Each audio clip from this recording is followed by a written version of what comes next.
Hi friends, welcome to my channel. Deepavali ಹಬ್ಬಕ್ಕೆ ಮಾಡಿ ಈಸಿಯಾಗಿ ಕರ್ಜಿಕಾಯಿನ ಯಾವ ಥರ ಮಾಡೋದಂತ ನೋಡೋಣ.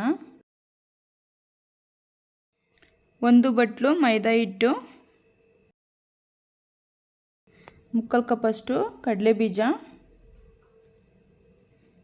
3/4 ಕಪ್ಪಷ್ಟು ಕೊಬ್ಬರಿ,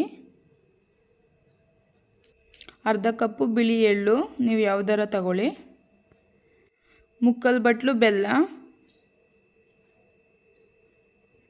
2 ಏಲಕ್ಕಿ, 1 ಬಟ್ಲು ಎಣ್ಣೆ. ಮೊದಲಿಗೆ ಮೈದಾ ಹಿಟ್ಟನ್ನ ಕಲಸಿ ಇಡೋಣ. ಒಂದು 10 ನಿಮಿಷ ಸ್ವಲ್ಪನೇ ನೀರು ಹಾಕೊಂಡು ಕಲಸಿ. ಮೊದಲಿಗೆ ನೀರು ಹಾಕೋಬಿಡಿ ಜಾಸ್ತಿ, ಎಷ್ಟು ಬೇಕು ಅಷ್ಟು ಹಾಕೊಂಡು ಕಲಸಿ. ಈ ಥರ ಕಲಸಿಡಿ ಒಂದು 10 ನಿಮಿಷ ಮುಂಚೆನೇ. ಕಡಲೆ ಬೀಜನ ಫ್ರೈ ಮಾಡ್ಕೊಳ್ಳೋಣ. ಇವಾಗ ಲೋ ಫ್ಲೇಮಲ್ಲೇ ಫ್ರೈ ಮಾಡ್ಕೊಳ್ಳಿ. ಇವಾಗ ಫ್ರೈ ಆಗಿದೆ ಇದು. ಇವಾಗ ಎಳ್ಳು ಫ್ರೈ ಮಾಡ್ಕೊಳ್ಳೋಣ. ಎಳ್ಳು ಕೆಂಪಗಾಗೋವರೆಗೂ ಫ್ರೈ ಮಾಡ್ಕೊಳ್ಳಿ. ಇವಾಗ ಆಗಿದೆ. ಇವಾಗ ಕಡಲೆ ಬೀಜನೂ ಎಳ್ಳನ್ನ ಬೆಲ್ಲನ ಗ್ರೈಂಡ್ ಮಾಡ್ಕೊಳ್ಳೋಣ.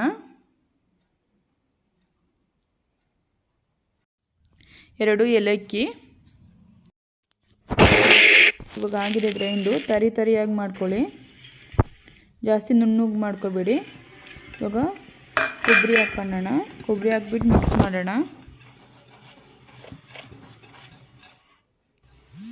ಇವಾಗ ಈ ಥರ ಮಿಕ್ಸ್ ಮಾಡ್ಕೋಬೇಕು. ಇವಾಗ ಚಪಾತಿ ಲಟ್ಟಿಸ್ಕೊತೀವಲ್ಲ ಆ ಥರ ಚಿಕ್ಕದಾಗಿ ಲಟ್ಟಿಸ್ಕೋಬೇಕು. ಜಾಸ್ತಿ ತೆಳುಗಿರಬಾರ್ದು, ದಪ್ಪನೇ ಇರಬೇಕು ಸ್ವಲ್ಪ. ಇವಾಗ ಕಜ್ಜಾಯ ಫ್ರೆಶ್ ಮಾಡೋದಿರುತ್ತಲ್ವ, ತಗೋಬಿಟ್ಟು ನೀಟಾಗಿ ಹಾಕ್ಕೋಬೇಕು ಅಗ್ಲಕ್ಕೂ. ಇವಾಗ ಪುಡಿನ ಹಾಕ್ಕೋಬೇಕು ಒಳಗಡೆ, ನೀಟಾಗಿ ಹಾಕ್ಕೋಬೇಕು. ಈ ಥರ ಫ್ರೆಶ್ ಮಾಡಬೇಕು ನೀಟಾಗಿ. ಇದು ಎಕ್ಸ್ಟ್ರಾಸ್ ಇರುತ್ತಲ್ಲ, ತೆಗಿಬೇಕದು.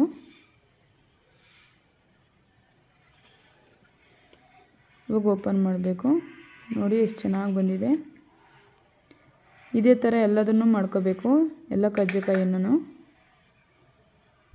ಇದೇ ಥರ. ಇವಾಗ ಎಣ್ಣೆ ಕಾಯಕ್ಕೆ ಇಡೋಣ. ಈ ಥರ ಎಲ್ಲ ಕಜ್ಜಿಕಾಯಿನೂ ಒಂದೇ ಸತಿ ಮಾಡ್ಕೊಳ್ಳಿ. ಆಮೇಲೆ ಕರೀರಿ. ಇವಾಗ ಎಣ್ಣೆ ಕಾದಿದೆ. ಇವಾಗ ಕಜ್ಜಿಕಾಯಿನೆಲ್ಲ ಹಾಕೋಣ. ಲೋ ಫ್ಲೇಮಲ್ಲೇ ಬೇಯಬೇಕು ಕರ್ಜಿಕಾಯಿ. ತಿರುಗಿಸ್ತಾನೆ ಇರಬೇಕು, 2 ಸೈಡು ಬೇಯಬೇಕಲ್ಲ ನೀಟಾಗಿ. ಈ ಥರ ಕಲರ್ ಚೇಂಜ್ ಆಗಬೇಕು, ಅಲ್ಲಿವರೆಗೂ ಲೋ ಫ್ಲೇಮಲ್ಲೇ ಬೇಯಿಸಬೇಕು.